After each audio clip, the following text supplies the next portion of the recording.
The first proof that humanity had been underestimated arrived not as a war fleet or a declaration, but as a bruise in the fabric of commerce, a quiet refusal to break when pressure was applied with exquisite care. The galaxy beyond Sol had learned to apply pressure patiently. It favored leverage, scarcity, and the slow constriction of options, and it had worked for centuries on species that evolved under gentler skies. Humanity arrived late, loud, and inconveniently familiar with the mathematics of desperation.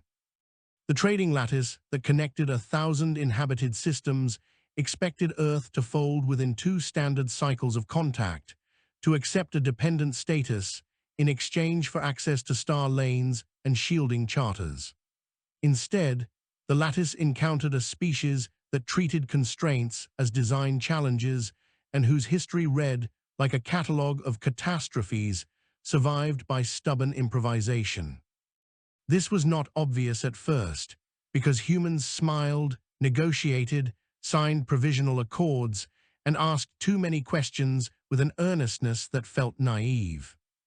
The bruise appeared later, when the flow of rare isotopes refused to slow and the manufactured scarcity did not produce compliance, when human cargoes rerouted themselves through unprofitable paths that somehow became profitable through volume, when the expected panic did not materialize. On a station grown around a blue dwarf that had been stripped to usefulness long before humanity learned to walk upright, an observer named Kethra of quiet measure watched the numbers and felt the first stirrings of unease. Kethra had been grown to observe, to measure, to advise with the careful neutrality prized by the Covenant of Exchange, a coalition whose name mattered less than its ledgers. Kethra's people had evolved under predictable tides and had built their institutions accordingly. Deviations were smoothed, outliers were nudged back into line or removed. Humans were outliers in motion, a storm system that refused to be averaged away. Kethra did not dislike them. Dislike was a strong term. Kethra felt curiosity sharpen into something like respect, which was dangerous. Respect led to miscalculations when one's task was to advise the application of pressure until compliance occurred. The humans who visited the station wore garments that made little sense for vacuum-adjacent environments, layered fabrics, and personal insignia that meant nothing to the Covenant. They laughed too loudly and argued in public, and then they sat through 8-hour negotiation blocks without visible fatigue. They brought food that had to be smelled to be believed, sharp and sweet and smoky, and they shared it with station staff who had never been offered gifts by a negotiating partner. Kethra watched a junior quartermaster accept a small packet of roasted seeds and later adjust a shipping schedule by a fraction of a fraction that would ripple outward in ways the Covenant had not anticipated.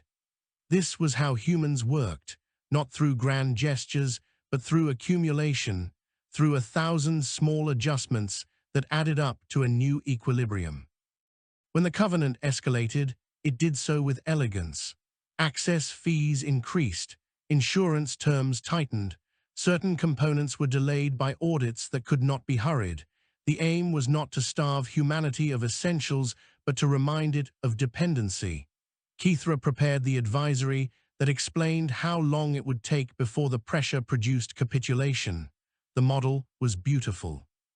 It accounted for resilience factors and alternative supply chains and the psychology of pride.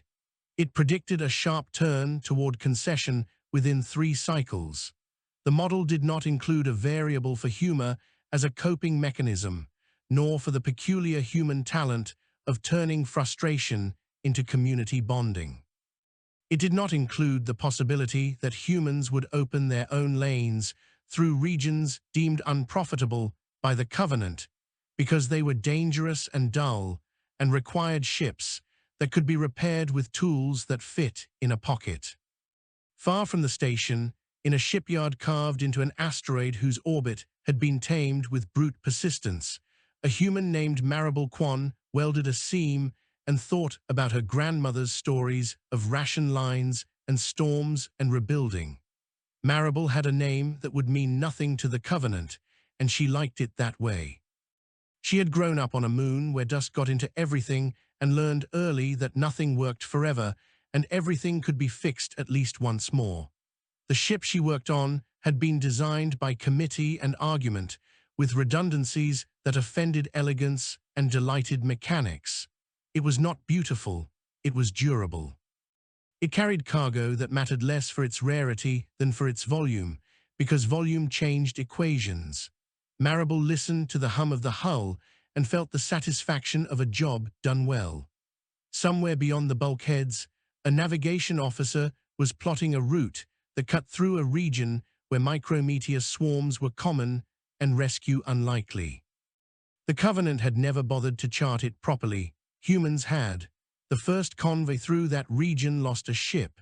The Covenant noted the loss and adjusted its model, satisfied that attrition would do the work it could not. The second conv lost none because the lessons from the first were shared openly and implemented ruthlessly. The third convoy added a new technique for riding the swarms, a trick borrowed from surfers and pilots and anyone who had ever learned to move with a hostile environment rather than against it. By the time the Covenant realized that the unprofitable region had become a human thoroughfare, the pressure campaign had already failed. Access fees did not matter when you did not use the access points being taxed. Kithra received reports that felt like errors. They were not errors, they were signals. Humans were building parallel structures, not in defiance, but in pragmatism. When asked why they did not simply comply, a human negotiator smiled and said that compliance was not efficient, and then offered to share the new routes in exchange for fair terms. Kithra recognized the pivot, the moment when leverage inverted. The Covenant had designed itself to manage scarcity. Humans were dissolving scarcity by changing the map. This was not rebellion, it was adaptation. Kithra revised the advisory with a heavier heart, recommending engagement rather than escalation, partnership rather than pressure. The recommendation was controversial. Some among the Covenant whispered about enforcement actions. Others remembered old wars and the costs of underestimating species that treated hardship as a proving ground. On Earth, which was no longer a single place, but a web of habitats and memories, the news was received with cautious optimism. Humanity did not celebrate victories loudly. It catalogued them and prepared for the next problem. There were debates and protests and arguments about whether opening routes through dangerous regions was ethical, about the risks borne by crews, about the responsibility to share knowledge freely. These debates did not stop the work. They shaped it. The ships kept moving. The welders kept welding. The negotiators kept smiling and asking questions. Children learned about stars that were not gentle suns and about the value of redundancy and kindness. Humanity did not think of itself as unbreakable. It thought of itself as repairable. The Covenant convened a session that would later be cited as the moment everything changed. Kithra presented the data without ornament. The numbers spoke of resilience beyond expectation and of a cultural trait that treated constraints as invitations. When asked how to respond, Kithra said that the Covenant could learn or it could fracture. Humans were not seeking domination. They were seeking room to breathe and to build. Denying that room had not worked. Granting it might produce something new, a network that was not held together by pressure but by shared benefit. There was silence then, the kind that precedes decisions that cannot be undone, though no one named it as such. The Covenant voted, narrowly, to revise its approach. The message sent to humanity was careful and formal, offering revised terms and an invitation to co-author new standards for lane development in dangerous regions. The human response arrived quickly and included a list of suggestions and a recipe for the roasted seeds that had so unexpectedly altered a shipping schedule. Kithra allowed a small gesture of relief, a relaxation of posture that would have been invisible to most. The galaxy had met a species that did not break under pressure, but changed the shape of the press. This was only the beginning. The revised message from the Covenant arrived wrapped in formality, but its subtext was unmistakable, a careful admission that the old equations no longer held. Humanity received it across 100 relays and 1,000 arguments, dissected by analysts and mocked by comedians, debated by engineers and ethicists who had learned to share a table because the work demanded it. The invitation to co-author standards for dangerous lane development was not a gift so much as a recognition of fact, and humans were practiced at distinguishing between the two. They responded with enthusiasm tempered by documentation, with offers of transparency that were genuine and boundaries that were firm. The galaxy watched as a species that had been expected to beg instead negotiated from a position built not on threat, but on demonstrated competence. Kithra Quiet Measure found their advisory role transformed overnight. No longer were they modeling pressure curves and compliance thresholds. They were asked to facilitate dialogue between groups whose assumptions about risk and reward had diverged for centuries.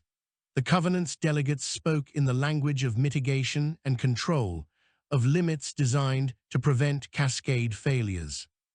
The human delegates spoke in stories as often as statistics, recounting near misses and learned lessons with an intimacy that unsettled those accustomed to abstraction.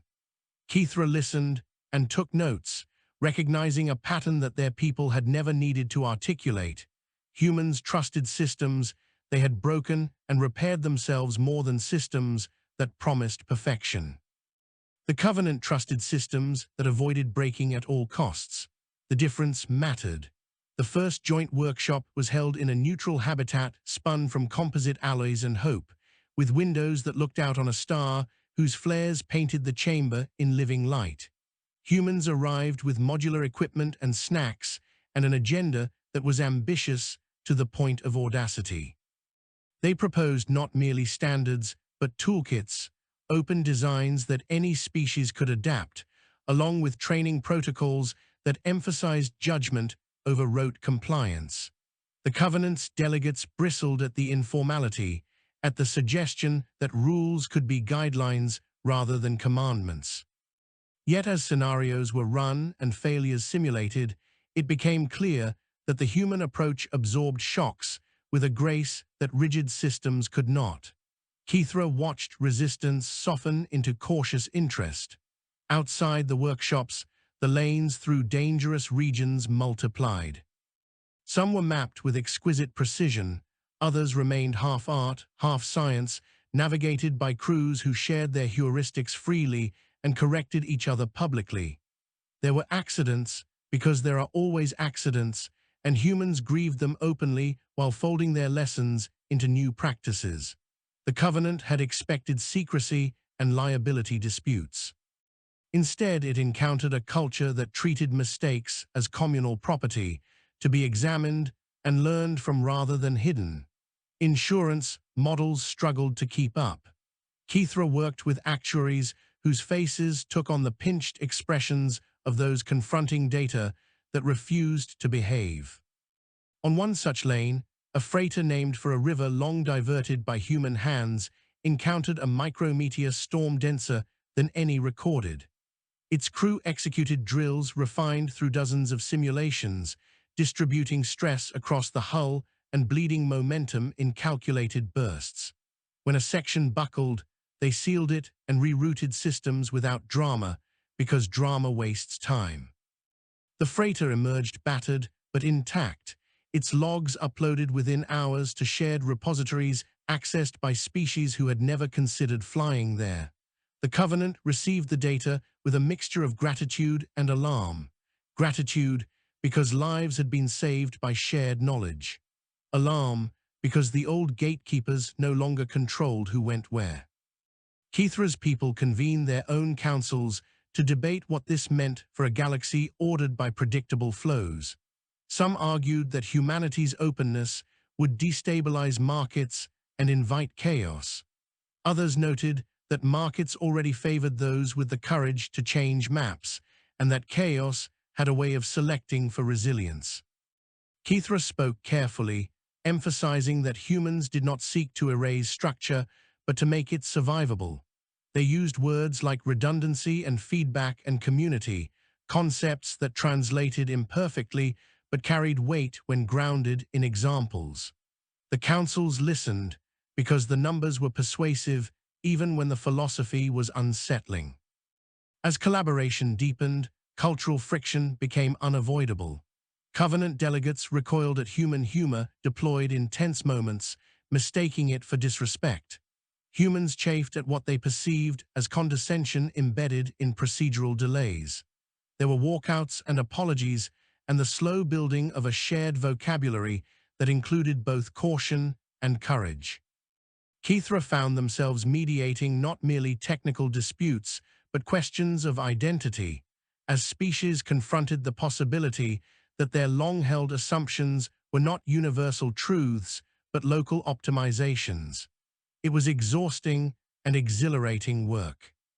On a station orbiting a gas giant whose storms could swallow continents, a joint team tested a new shielding protocol derived from human redundancies and Covenant materials science. The test pushed limits by design, inducing failures to see how the system responded.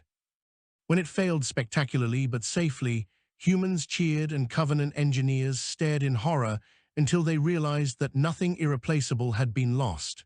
The system had bent and recovered, exactly as intended. That night, over shared meals and awkward toasts, laughter bridged gaps that memos could not. Kithra observed the way trust formed not from success alone, but from the shared experience of controlled failure. Not all reactions were positive. Beyond the Covenant's influence lay powers accustomed to extracting value from scarcity and fear. They watched humanity's rise with unease and began to probe for weaknesses, testing borders and norms. Human convoys reported increased interference, legal challenges framed as safety concerns, and offers of protection that came with strings attached. Humanity responded by documenting everything and inviting observers from neutral parties to witness their practices. Transparency became both shield and spear. It did not stop the probes, but it blunted their effectiveness. In response to growing attention, humans accelerated education efforts, training crews from other species in their methods. This was not altruism alone, it was strategy. A galaxy fluent in resilient practices would be harder to coerce by any power. The Covenant debated whether this diffusion of competence threatened their relevance. Kithra argued that relevance derived from facilitation rather than control, from enabling safe exchange rather than policing it. The argument was contentious, but the tide was turning. The second joint charter emerged from months of work, a dense document that balanced flexibility with safeguards. It enshrined principles rather than prescriptions, emphasizing continuous improvement and shared responsibility. It acknowledged that no system could be made perfectly safe, only safer, and that pretending otherwise invited catastrophe. When the charter was ratified, there was no grand ceremony. Humans preferred quiet implementation to spectacle. The work resumed with renewed clarity. Kithra took time to visit a human habitat built along an asteroid's equator, where artificial gravity met raw rock in a compromise born of necessity. Children played in corridors lined with repairs in progress, learning early that maintenance was part of life. Elders told stories not of triumph, but of perseverance, of storms weathered and mistakes owned. Kithra felt a shift within, an understanding that humanity's strength lay not in denial of fragility, but in its embrace. They returned to their duties changed, more willing to challenge old assumptions. The galaxy began to feel different, less brittle, trade routes diversified, knowledge flowed with fewer tolls. Conflicts still flared, because conflict is a constant, but they burned less hot when communities had options. Humanity did not claim credit. They kept building, kept sharing, kept adapting. For every lane opened, two more problems surfaced, and humans met them with the same unglamorous persistence. As attention turned outward, whispers of something vast and indifferent stirred at the edges of mapped space, anomalies that bent instruments and defied prediction. The Covenant flagged them as future concerns. Humans flagged them as invitations to prepare. Kithra read the preliminary reports and felt a familiar tightening, the sense that models would be tested again. This time, however, the galaxy would not face the unknown alone, and that, Kithra suspected, would make all the difference. The anomalies did not announce themselves with drama.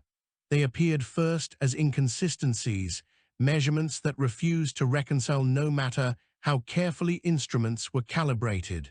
Lenses reported distances that shifted between observations. Gravitational gradients suggested mass where none could be detected. Time stamps disagreed with themselves. For a galaxy accustomed to slow, predictable change, these were irritations rather than alarms, filed under phenomena to be studied when resources allowed. Humanity disagreed. Humans had learned, repeatedly, that small inconsistencies were often the only warning given before systems failed catastrophically. They treated the anomalies as they treated hairline cracks in pressure vessels, not reasons to panic, but reasons to act. Joint task groups formed almost immediately, their creation less a decision than a reflex. Humans brought mobile labs built from repurposed cargo modules and crews selected as much for adaptability as for expertise. The Covenant contributed deep archives and instruments of astonishing sensitivity, devices whose tolerances had been refined over generations. Kithra of Quiet Measure was assigned as liaison, a role that now carried less authority and more responsibility than ever before. The task was not merely to coordinate, but to ensure that assumptions were surfaced and challenged before they hardened into blind spots. The first expedition approached an anomaly near the fringe of a sparsely inhabited sector, a region written off long ago as unremarkable. As the ships drew closer, their sensors began to disagree in ways that felt almost playful, readings oscillating just enough to defy easy correction. Human crews responded by cross-checking everything manually, comparing notes out loud, turning the process into a shared puzzle.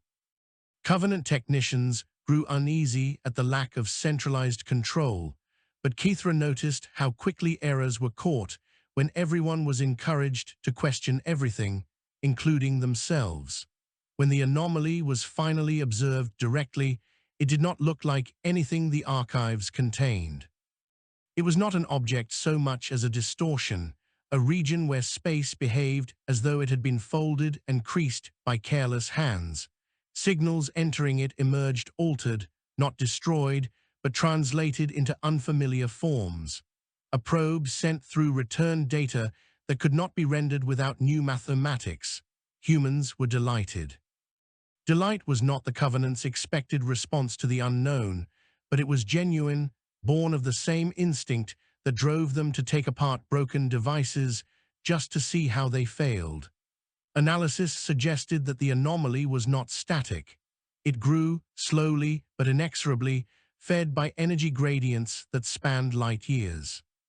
Left unchecked, it would intersect established trade lanes within decades, disrupting navigation and possibly worse. The Covenant's initial response leaned toward containment, the construction of barriers and exclusion zones. Humans proposed something riskier: engagement. They argued that understanding required interaction, that barriers would only delay the inevitable.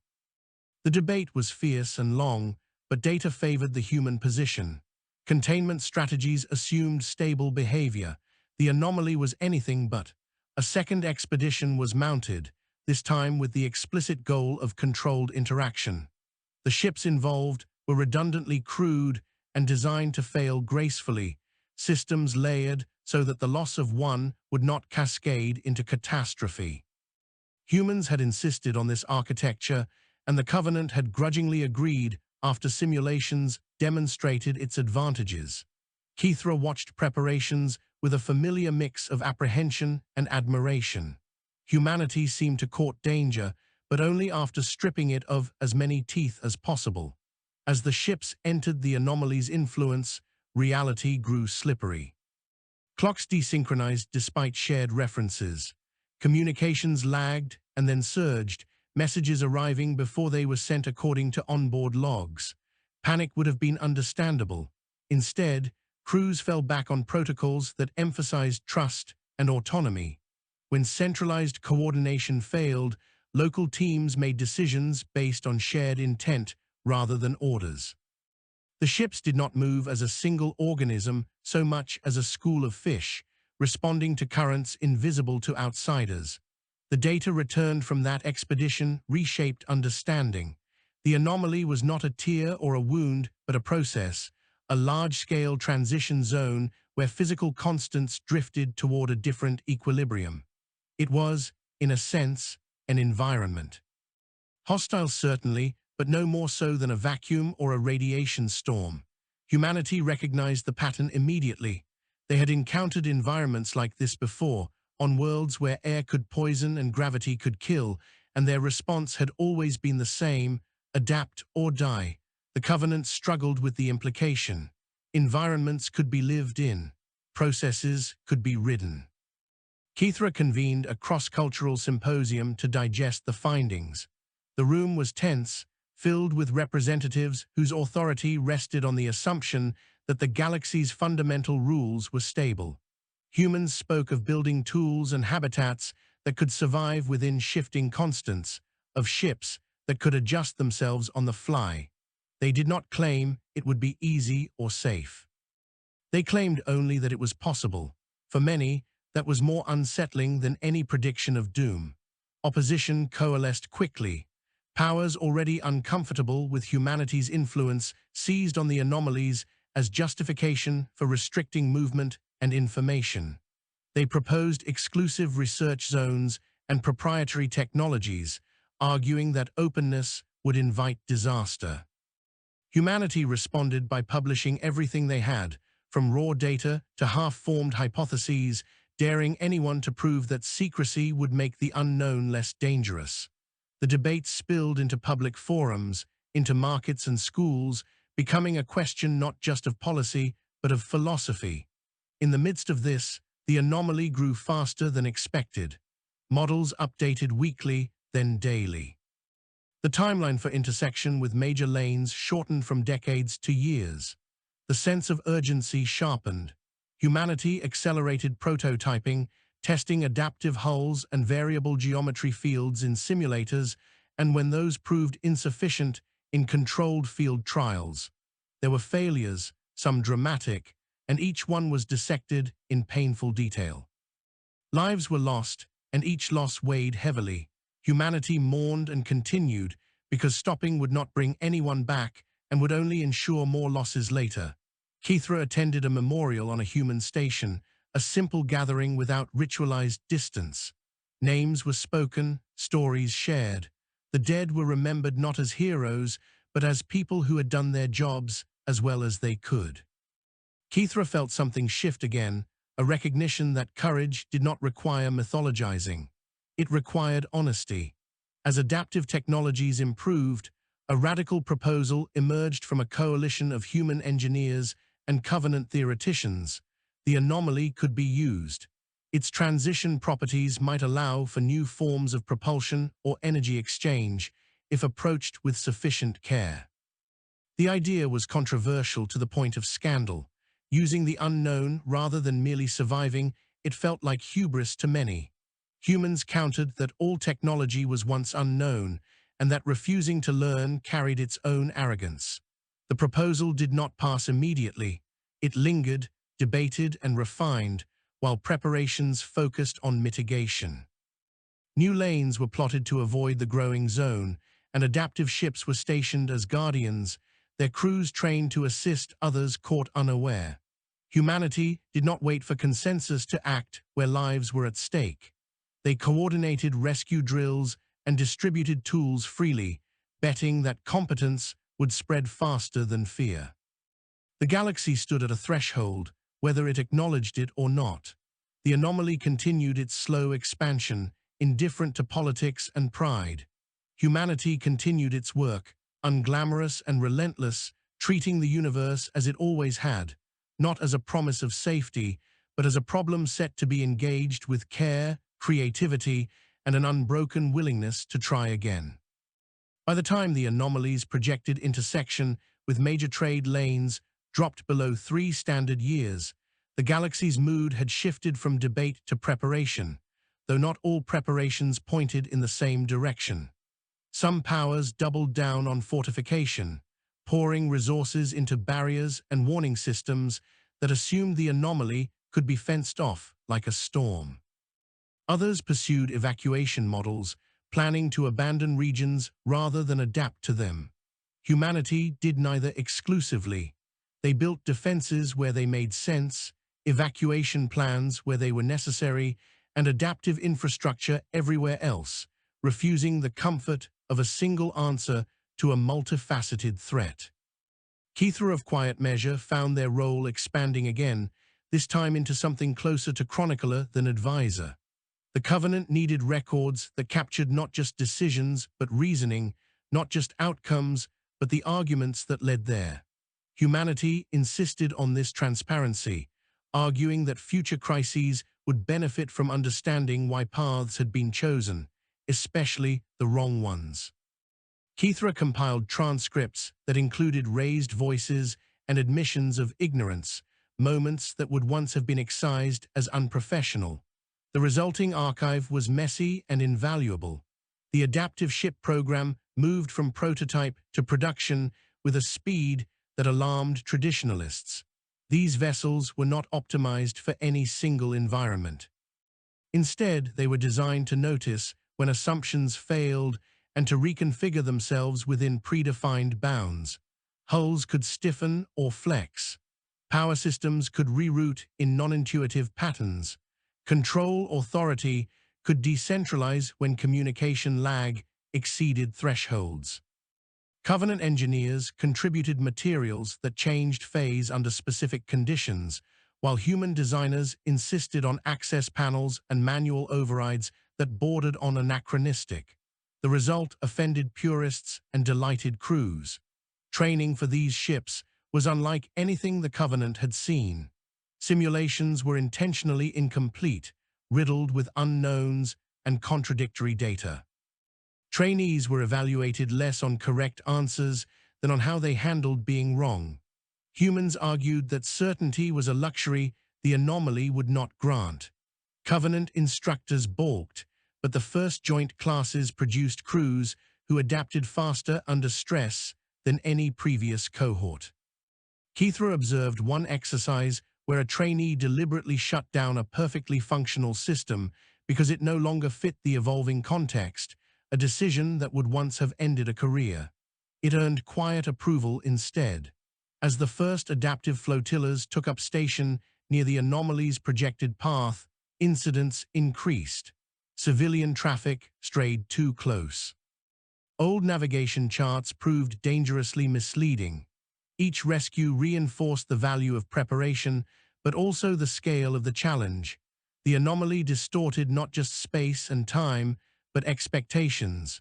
Crews reported sensations difficult to quantify, a sense of pressure without force, of direction without motion. Humanity responded by expanding psychological support, normalizing reports that did not fit existing frameworks. The Covenant followed, slowly, recognizing that ignoring subjective experience did not make it irrelevant. Political pressure mounted. Powers that had resisted open collaboration accused humanity of recklessness, pointing to every accident as proof that adaptation was a fantasy. Humanity responded with data and with stories, with survivors who spoke plainly about what had saved them. The debate became public and personal. On shared networks, citizens argued about risk tolerance and responsibility, about who should decide the acceptable price of progress. Humanity did not present itself as unified. Disagreement was visible and constant. Strangely, this transparency built trust among observers who had learned to distrust polished unanimity. When the anomaly's leading edge brushed a minor trade spur months ahead of revised projections, the test came sooner than expected. Traffic was lighter there, the stakes lower than they might have been elsewhere, but the disruption was real. Ships reported navigation failures and energy fluctuations. Panic rippled outward faster than the physical effects. Adaptive flotillas moved in, coordinating with local authorities and civilian crews who had never trained for such conditions. The response was uneven and imperfect, but it worked. No lives were lost. Commerce slowed, then rerouted, then resumed along altered paths. Kithra reviewed the incident reports and noted how often human crews deferred to local knowledge, even when it contradicted their own models. This humility was not performative. It was pragmatic. Locals knew quirks and histories that no database captured. The Covenant's traditional approach would have prioritized credentialed authority. Humanity prioritized relevance. The difference saved time and lives. Emboldened by success, the radical proposal to use the anomaly resurfaced, this time with practical justifications. Adaptive ships had demonstrated limited but reliable energy differentials at the boundary, gradients that could be harvested without destabilizing the process if managed carefully. Covenant theoreticians refined the models, identifying regimes where interaction would dampen rather than amplify growth. The idea shifted from reckless exploitation to cautious symbiosis. Opposition remained fierce, but it fractured as evidence accumulated. A summit was convened at a station whose orbit skirted the anomaly's influence, chosen deliberately to force participants to confront the reality they debated. The station creaked and hummed as systems adjusted, a constant reminder that stability was relative. Humanity's delegation arrived without ceremony, carrying data and tools rather than declarations. Kithra attended as observer, their quiet presence now a familiar constant in rooms where assumptions went to be challenged. Arguments stretched for days. Fears of unintended consequences clashed with fears of stagnation. Humanity did not promise control. They promised learning. They proposed incremental steps, reversible experiments, shared oversight. They acknowledged the possibility of failure openly, which paradoxically reassured those who had learned to distrust certainty. When the vote came, it passed by the narrowest of margins, authorizing limited interaction under strict conditions. The first utilization test was conducted with almost ritual care. Instruments monitored every variable conceivable and several that were not.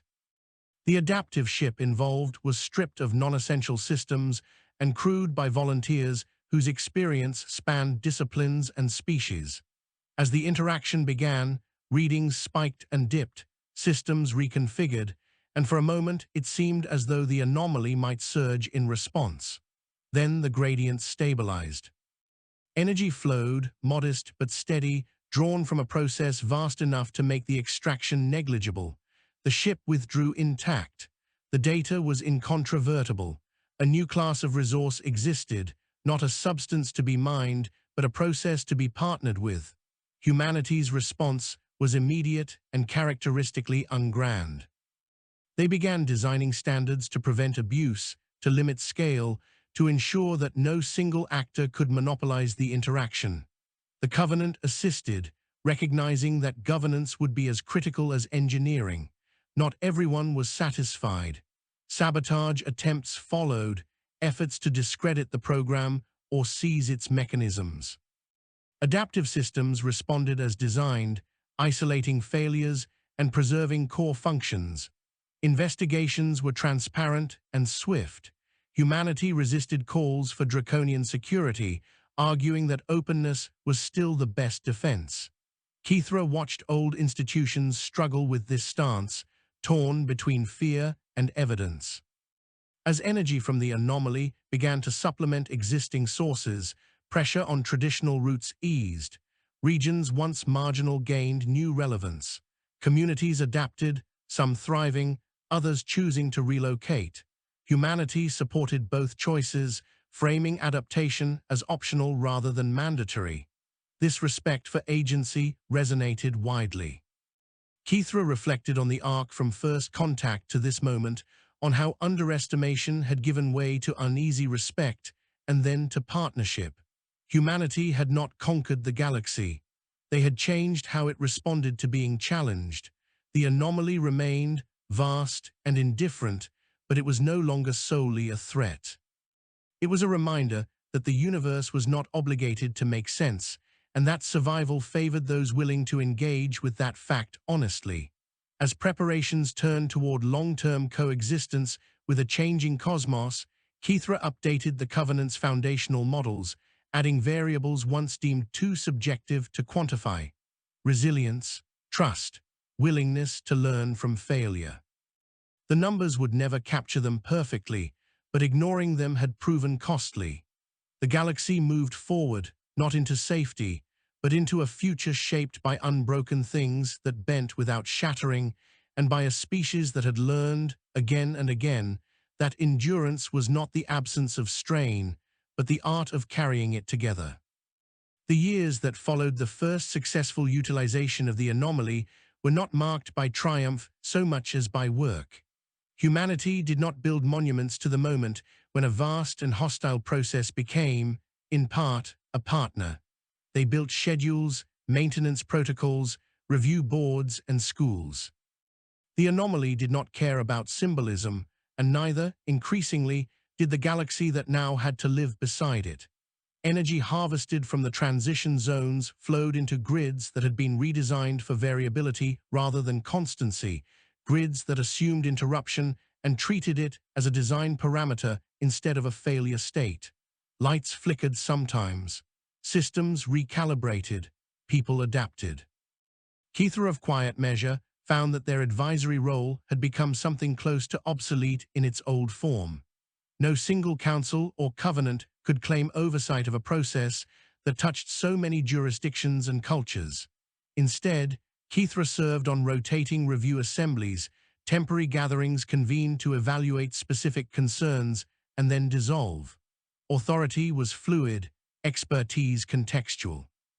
This unsettled many of Kithra's peers, whose sense of self was tied to stable hierarchies, but it proved resilient. When one assembly faltered, another formed.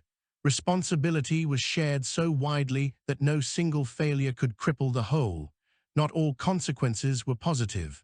Regions that had relied on scarcity-driven trade found their leverage eroding, and with it, their political stability.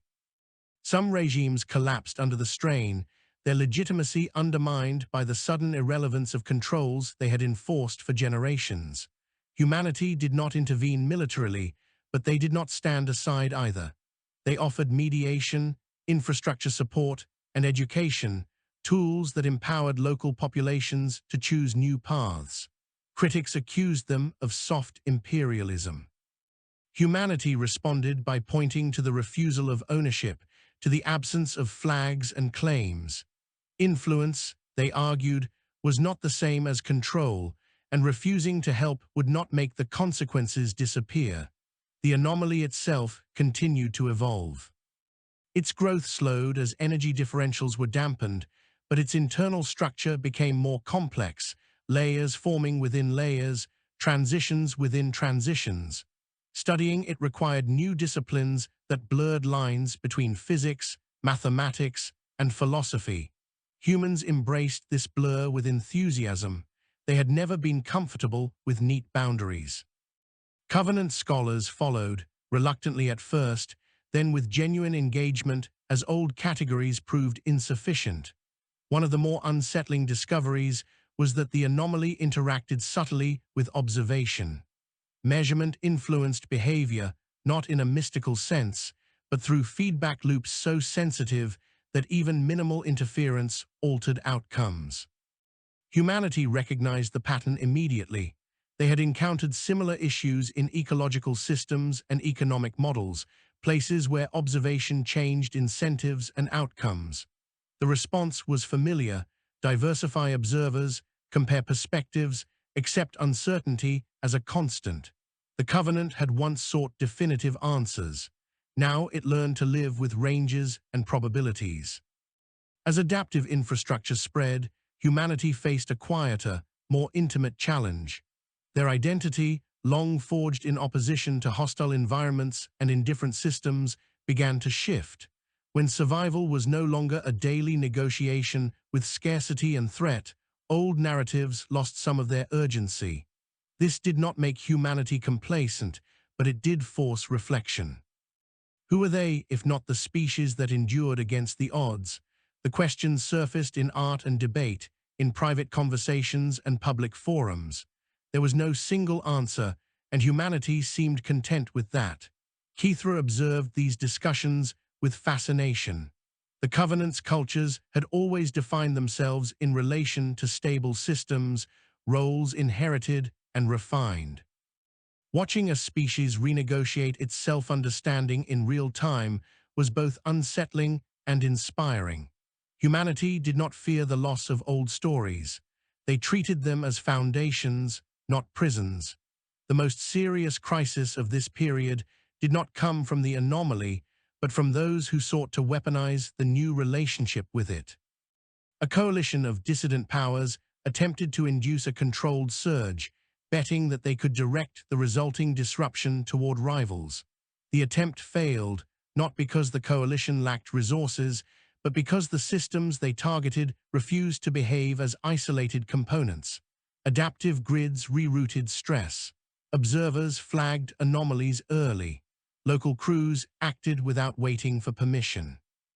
The surge dissipated into noise. The aftermath was tense. There were calls for harsh reprisals, for centralized control over anomaly interaction. Humanity resisted. They argued that the failed weaponization was proof that distributed, transparent systems were safer, not more dangerous. Punishing everyone for the actions of a few would only incentivize secrecy. Instead, they pushed for expanded monitoring and shared safeguards. The Covenant backed them, its leadership now deeply influenced by years of evidence that rigidity invited catastrophe. Kithra participated in the inquiry that followed, examining how the attempt had been detected and neutralized. What stood out was not the technology, impressive though it was, but the social fabric. People noticed when things felt wrong. They spoke up. They trusted that doing so would be met with action rather than reprisal. This trust was not accidental. It had been built deliberately through transparency and the normalization of dissent. Kithra added a new annotation to the Covenant's living models, one that would have been unthinkable decades earlier: vigilance as a communal property. Beyond the crisis, quieter changes accumulated.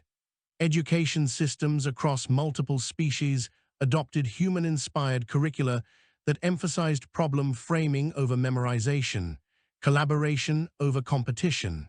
Maintenance became a prestigious profession, its practitioners celebrated for preventing disasters no one would ever see. Trade evolved from a zero-sum contest to a complex ecology of interdependence. None of this eliminated conflict. It changed its texture, making it harder to escalate without scrutiny. Humanity's role in this transformation was paradoxical. They were everywhere and nowhere, influential without claiming authority. Some resented this, accusing humans of shaping outcomes without accountability. Humanity responded by inviting scrutiny, opening their own institutions to external review. This was not performative humility. It was consistent with a worldview that assumed blind spots were inevitable and that only shared oversight could mitigate them. Kithra visited Earth during this period, traveling through layers of habitat that bore the scars of history openly. Ruins were preserved alongside thriving cities. Flood markers stood unhidden on walls. Humanity had not erased its past suffering. It had integrated it. Kithra walked through a coastal settlement rebuilt after a long-ago catastrophe and spoke with residents who described preparedness not as fear, but as care for future generations. The language resonated deeply. As the anomaly settled into a long-term presence, attention turned outward again, toward regions beyond it that had once been unreachable. Adaptive ships ventured further, carrying with them not conquest but curiosity. They encountered environments stranger than any before, and they responded, as they always had, by learning and sharing.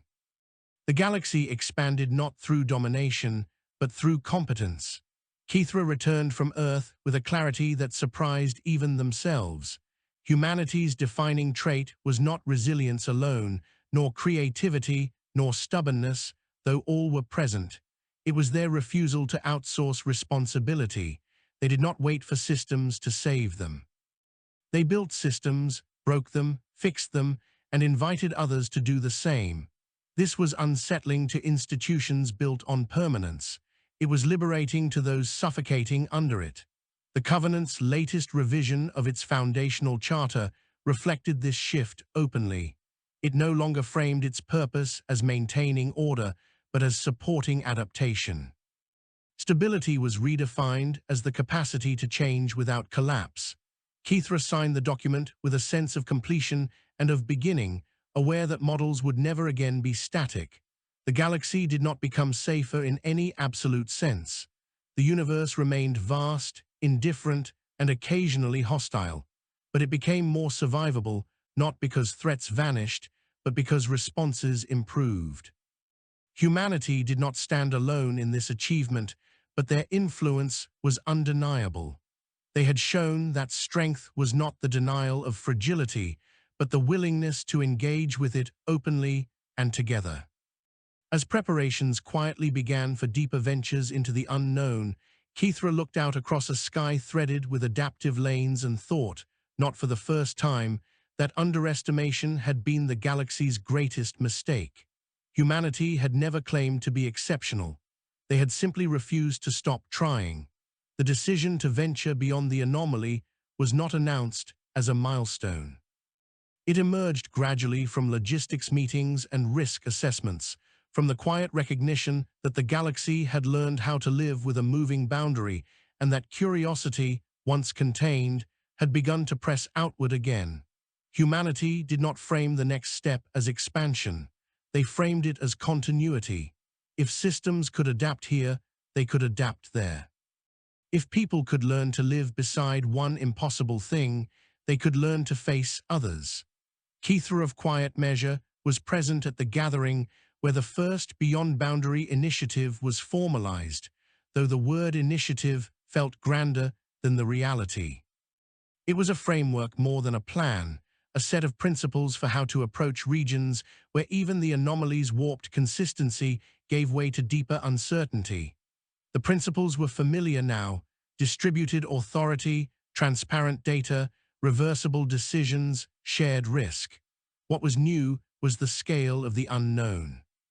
Beyond the anomaly lay volumes of space, where physical law drifted not toward an alternate equilibrium, but toward variability itself. Models dissolved into probabilities so wide they bordered on ignorance. The Covenant's older members hesitated. This was not a challenge they had been shaped to face. Their civilizations had arisen by mastering predictable environments, by smoothing variance and minimizing surprise. Humanity's argument was not dismissive of this history. It acknowledged it, honored it, and then pointed out its limits. Predictability, they said, was a local condition, not a universal promise. The galaxy had been lucky for a long time. Luck was not a strategy. The first ships authorized to cross beyond the anomaly were not the most advanced or powerful. They were the most repairable. Their crews were selected for temperament as much as skill, people who had demonstrated an ability to function without certainty, to make decisions with incomplete information, and live with the consequences. Kithra reviewed the selection criteria with a mixture of awe and discomfort. No Covenant metric had ever valued humility so explicitly. As the ships passed through the outer layers of the anomaly and into the regions beyond, contact became intermittent in expected and unexpected ways.